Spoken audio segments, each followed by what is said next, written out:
Hello and welcome to where I like to read. This is my cozy spot for reading.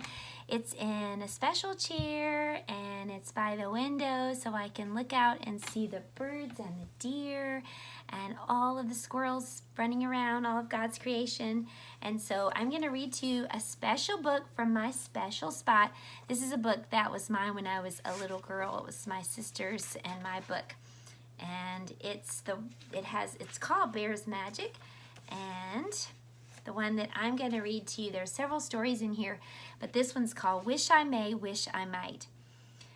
Rabbit's lunchbox was very, very old. Everyone in his class had a lunchbox with pictures on it. There were whales on Woodchuck's lunchbox, and Possum had cars on his. But Rabbit's lunchbox was just blue all over and rusty in the corners. Rabbit told his mother how terrible his lunch tasted in his blue lunchbox. No one would sit next to him at school, he said, because his lunchbox was so old. So his mother said that he was lucky to have such a fine old lunchbox.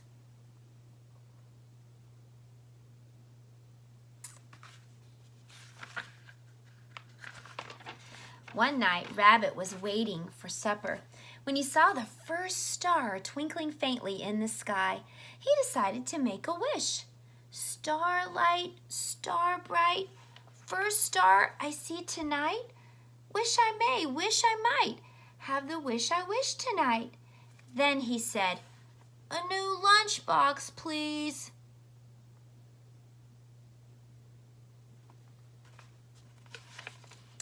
The next morning, when it was time to get ready for school, his mother gave him his same old lunchbox. Rabbit thought about the star. It was very far away. Probably his wish had not reached the star yet. That day at school, he sat next to Skunk, and while he ate his lunch, he looked at the snakes on Skunk's lunchbox. When school was over, he went home and put his lunchbox on the kitchen table.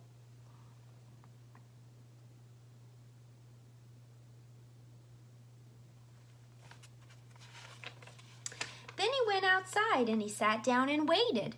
The sun was setting in the west. It was beginning to grow dark. Soon the first evening star twinkled in the sky. "Starlight, star bright," he called. "First star I see tonight. Wish I may, wish I might, have the wish I wish tonight." This time he said in a loud voice, "In case you didn't hear me yesterday, I would like a new lunchbox, please."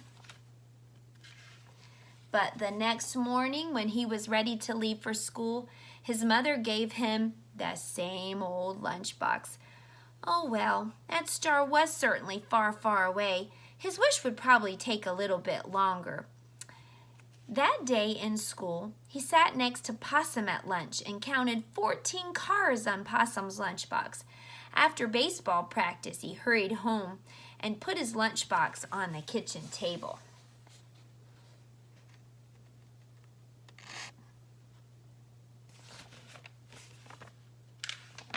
Then he went outside and looked up in the sky. Soon the first evening star appeared.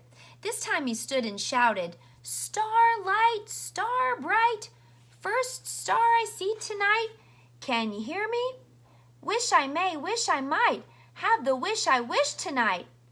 As I said before, I wish I could have a new lunchbox." Rabbit's mother opened the kitchen door. She gave Rabbit a funny look and said it was time for supper. The next morning, when Rabbit was ready to leave for school, his mother gave him his same old lunchbox. He almost cried, but he remembered what his teacher told him. She said that the evening star was 67 million miles away. His wish would probably take at least another day to get there. So he went to school and ate his lunch and studied the blue whale and the white whale and the sperm whale on Woodchuck's lunchbox. Finally, school was over and Rabbit went home. His mother was waiting for him at the door. Rabbit gave her his old blue lunchbox, and his mother gave him something back. What do you think his mother gave him? A a brand new lunchbox. The lunchbox had trucks on it, a dump truck, a garbage truck, a tow truck, more than 10 different trucks. Rabbit hugged his new lunchbox. He hugged his mother. Then he ran outside and called in a very, very loud voice, "Thank you, Evening Star." That was fun to read. But do you think that Evening Star was the reason he got the new lunchbox? I don't think so either. I think his mother heard his wish and his mother got him a brand new lunchbox. But that was fun to read, and it was fun to read it to you. Hope you'll come back another time and we'll read again. Maybe we'll find another reading spot. I'll see you then. Goodbye.